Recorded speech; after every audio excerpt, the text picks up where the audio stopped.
حضور نے تکلفات سے منع کیا ہے، دین کو سہل رکھنے کی تلقین کی گئی ہے، مشکل زندگی سے منع کیا ہے۔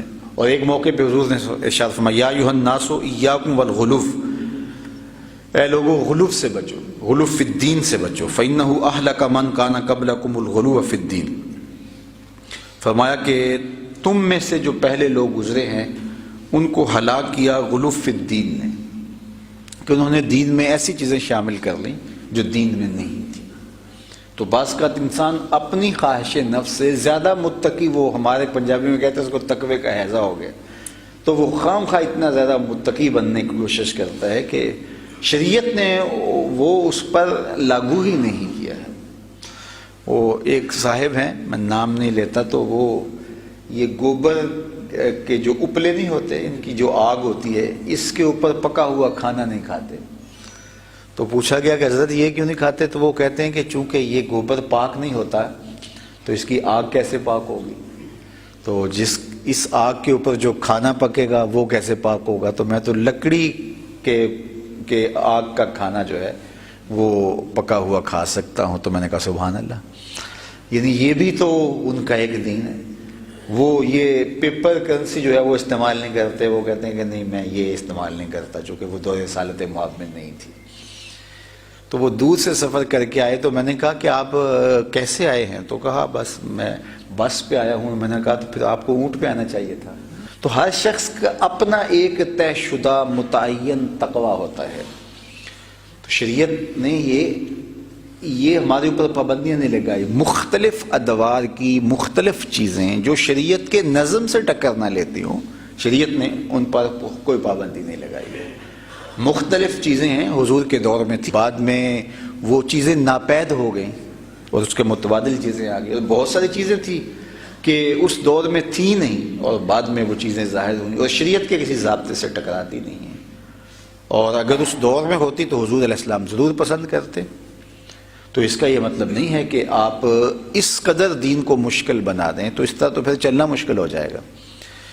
تو یہ غلو ہوتا ہے، یہ جو ہے وہ انتہائی غلو ہوتا ہے۔ اس طرح یہاں غلو فی الدین کے اندر عبادات بھی آتی ہیں کہ بعض اوقات انسان عبادات کے اندر اتنا غلو کر لے کہ اپنے اوپر وہ مشقت میں اپنے آپ کو مبتلا کر لے۔ شریعت نے ہمارے لیے آسانیاں رکھی ہیں۔ دیکھو بیمار پر جمعہ فرض نہیں ہے، عید فرض نہیں ہے، عورتوں پر جمعہ اور عیدین فرض نہیں، آئیں پڑھ لے تو اچھی بات ہے، لیکن یہ ہے کہ ان پر فرض نہیں کیا گیا، چونکہ ان کی ذمہ داریاں اور ان کی ایک معروضی حالت ہے جس کی وجہ سے ان کو کہہ دیا گیا۔ اس طرح نماز ہے، ان پر فرض ہے لیکن مسافر پر عادی کر دی گئی، اس لیے کہ اب وہ کہہ نہیں میں پوری پڑھنا چاہوں گا۔ جب شریعت نے تجھے رخصت دی ہے تو کیوں رخصت قبول نہیں کرنا چاہتا؟ اسی طرح اور بہت سارے امور ہیں جس میں شریعت نے ہمیں رخصت دی ہوئی ہے، تو جہاں شریعت رخصت ہمیں دیتی ہے ہمیں اس رخصت سے فائدہ حاصل کرنا چاہیے، اور جہاں شریعت رخصت نہیں دیتی ہے تو وہ ہمیں کرنا ہوگا۔ تو اپنی مرضی سے ہم اپنے اوپر سختی نہیں کر سکتے۔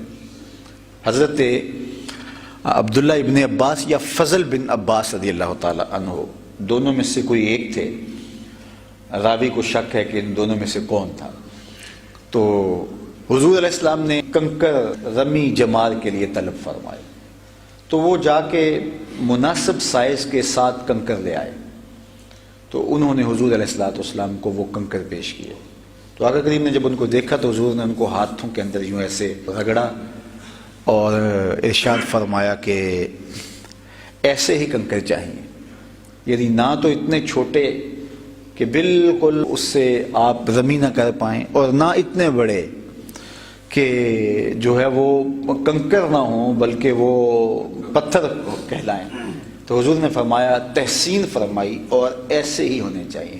اور یہ جو حدیث میں نے آپ کے سامنے پڑھی ہے، پھر حضور نے یہ کلمات ارشاد فرمائے کہ تم میں سے پہلے لوگ دین میں غلو کی وجہ سے ہلاک ہوئے۔ تو اگر کوئی بندہ کہتا ہے کہ مجھے بڑا غصہ ہے جو ہے وہ شیطانوں پہ، اور وہ کنکر بڑے اٹھا لے آتا ہے یا پتھر مارتا ہے، وہ کئی تو جوتا اٹھا کے مارنا شروع کر دیتے ہیں، تو یہ سمجھتے ہیں کہ ہم نے بڑا کام کیا، اور کچھ لوگ اس کی ویڈیو بھی بنا رہے ہوتے ہیں، وہ ہنس بھی رہے ہوتے ہیں، حالانکہ یہ بہت ایک عجیب تماشا لگا رہا ہے وہ شخص، شریعت میں غلو کر رہا ہے۔ جب کنکر مارنے کا حکم ہے تو کسی کو کیا حق پہنچتا ہے کہ وہ جوتا مارے؟ اور پھر کنکر کے حضور نے سائز پر بات کی. اس طرح 7 کنکر مارنے کا کہا گیا تو کوئی 8 مارے کہ میں ایک زیادہ مار دیتا ہوں. کیوں تو زیادہ مارے؟ کئی لوگ بہت زیادہ محتاط ہوتے ہیں, وہ 1-2 زائد مار دیتے ہیں, چلو کوئی بات نہیں, ایک زائد مار دیتا ہوں. یہ کیسے ہو سکے؟ 7 طواف چکر کے ہیں تو کوئی کہتے ہیں میں 8 کرتا ہوں, کیوں کرے گا؟ ظہر کی 4 رکعتیں فرض ہے, وہ کہتا نہیں میں 5 پڑھوں گا تو کیوں پڑھے گا جی؟ یہ غلو ہوگا. اب وہ کہتے ہیں جی میں تو جو ہے وہ رکعت ہی ایک زائد پڑھ رہا ہوں, لیکن یہ غلو ہے. دین نے جو حد بندی کی ہے اس کے مطابق کرنا ہوگا. ڈاکٹر کہتا ہے یہ گولی صبح شام اور دوپہر کھانی ہے, اور کہتا ہے نہیں میں 6 مرتبہ کھاؤں گا دن میں, تو وہ کہتا ہے کہ میں زیادہ ہی دوائی لے رہا ہوں. نہیں, ڈاکٹر کو پتا ہے کہ زیادہ دوائی لینے سے تجھے نقصان کیا ہوگا, تو نہ کم کرے گا اور نہ زیادہ کرے گا. تو اسی طرح حضور علیہ السلام نے فرمایا کہ تم سے جو پہلے لوگ تھے انہوں نے غلو کیا.